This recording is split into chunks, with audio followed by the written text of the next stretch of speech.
कि हे देवी, आपने उस दिन ऐसे ही सब देवताओं की पत्नियों को साथ दे दिया था कि गर्भ से संतान ग्रहण नहीं करेंगी। और शिव के भक्तों की कथा यहाँ पर जाकर के पहुंच गई है कि जो शादी के बाद ही भगवान का पूजा पाठ आरंभ कर देते हैं, भगवान का नाम गान लेकर के नाम जपना शुरू कर देते हैं, तो उस तप से देवता पैदा होते हैं। या पैदा होते हैं देवता को पैदा करने के लिए शिव के भक्तों को कोई विषय भोगों की जरूरत नहीं पड़ती। और यहाँ पर आपने अभी देखा कार्तिक का जन्म कैसे हुआ। बोले हर हर। शिव के भक्तों जिसके पास तप होता है, भक्ति होती है, नाम होता है, उनके घरों में देवते जन्म लेते हैं, देवता आते हैं बनकर। और महाराज विषय भोगों से जो जन्म लेकर के आते हैं वो संतान में मानी गई है। बोलिए हर हर। वो लड़के माने गए हैं। और लड़के क्या करते हैं? लड़ते रहते हैं, लड़ते रहते हैं। और जो शादी के बाद मंदिरों में जा करके भगवान की भक्ति करते हैं, कभी तो कई जाते हैं, शादी हुई नहीं, ज्वाला जी चलो जी, जोशी चलो जी, जाते हैं ना। और कई महाराज 10 वर्ष तक कभी याद नहीं आती है। बोले हर हर। फिर जाते हैं कब? ताली खोट निकलना पड़ता, ताली है ना, जब खोट निकालेंगे। बोले हर हर।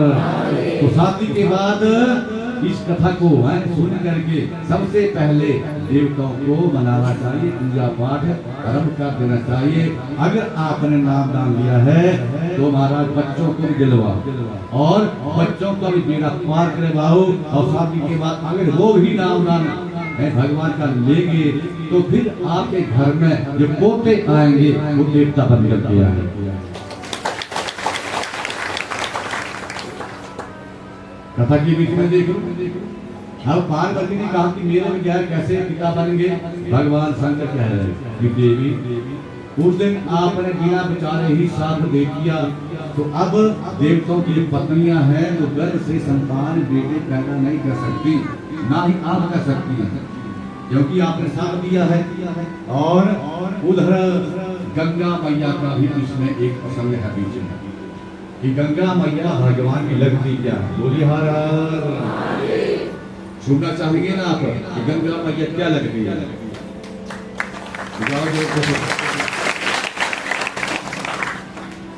तो एक बार गंगा मैया का भाव था कि शिव मुझे पति रूप में मिले। किस रूप में मिले? जंगलों में जा करके तो भगवान का शिव का तप कर रही है, भक्ति कर रही है, उनकी महाराज तपस्या कर रहे हैं। इधर पार्वती को पता लग गया कि भगवान शंकर को प्राप्त करने के लिए गंगा जो है वो वन में जा करके तप कर रही है, भक्ति कर रही है। तो कथा कह रही है कि महाराज प्रत्येक स्त्री बाकी सब बातों से प्रसन्न हो जाती है, लेकिन एक नारी, एक स्त्री दूसरी माता को देख करके कभी आनंद से खुश नहीं होती है। बोलिए हर हर। पार्वती को अंदर से जलन हो गई कि पति रूप में तो मुझे चाहिए। तो ये गंगा मैया तप कर रही है। तो उन्होंने क्या किया? दुर्वासा ऋषि आ रहे थे रास्ते से, तो जहां पर गंगा मैया तप कर रही थी, बैठी हुई थी, उस रास्ते में पार्वती ने पानी गिरा दिया। अब जैसे दुर्वासा ऋषि का आगमन हुआ, पाल महाराज पानी से फिसला, तो उन्होंने ना तो देखा ना विचारा। दुर्वासा से गुस्से के थे, है ना, सजा करते थे। तो अब महाराज उन्होंने सामने कौन मिली? गंगा मैया तप कर रही थी, अंत ध्यान है, नाम जप कर रही है, लेकिन साप दे दिया कि जाओ, तूने आज एक ऋषि का अपमान कर दिया है, मेरे पाप को महाराज आपने गिरा दिया है और मेरे बस्तों के ऊपर गंदगी पड़ी है। जाओ, मैं तुझे साफ देता हूँ कि जिसको पति पाने के लिए आप तप कर रही हैं वो मुझे पति के रूप में मिलेंगे ही नहीं। बोले हर हर।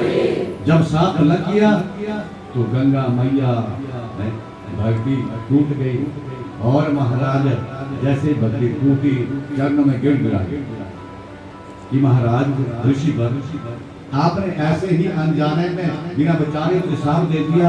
विचार तो करते कम से कम। आप अंतर्यामी हैं, सबकी बातों को जान लेते हैं। जरा आंखें बंद करो और देखो ये काम किया किसने। मैं तो तप में बैठी थी, भक्ति में बैठी थी, मैंने थोड़ी किया। तुम्हारे जैसे अंतर ध्यान हो तो पाया जो हो। ये तो काम पार्वती ने किया है। तो पार्वती को भी साप दे दिया किसने? दुर्वासा ऋषि ने। क्या साप दिया जी कि जाओ, तुमने आज एक ऋषि का अपमान किया है, आने वाले समय में तेरे गर्भ से संतान पति तुझे मिल जाएंगे शिव, लेकिन आने वाले समय में तेरे गर्भ से संतान नहीं होगी। बोले हर हर हर हर। हुए कारण बना। और जब महाराज दोनों बहनें गिड़गिड़ाई चरणों में ऋषिवर के दुर्वासा के, तो साधु संतों का ही सवाल होता है। जब एक पल में गुस्सा कर लें तो दूसरे पल में शांत भी बोलो हो जाते हैं। 24 घंटे गुस्सा अंदर नहीं रखते हैं। जब गिड़गिड़ाई तो शांत हो गई। अब कहा कि गंगा मैया चिंता मत करो, भले ही आपको शिव पति रूप में ना मिले, अब तेरा शरीर जो गंगा के रूप में बहेगा, जल के रूप में तेरा शरीर बदल जाएगा, लेकिन आने वाले समय में शिव जो है तो तुझे मानसिक पत्नी स्वीकार कर लेंगे। बोले हर हर। और पार्वती से कहा कि तुझे शिव मिल तो जाएंगे, लेकिन तेरे गर्भ से संतान नहीं होगी। तुझे मैं वरदान देता हूँ कि तू अपने शरीर की किसी भी शक्ति से जब भी कर्म चाहे तो तू संतान को पैदा कर सकती है। बोले हर हर हर।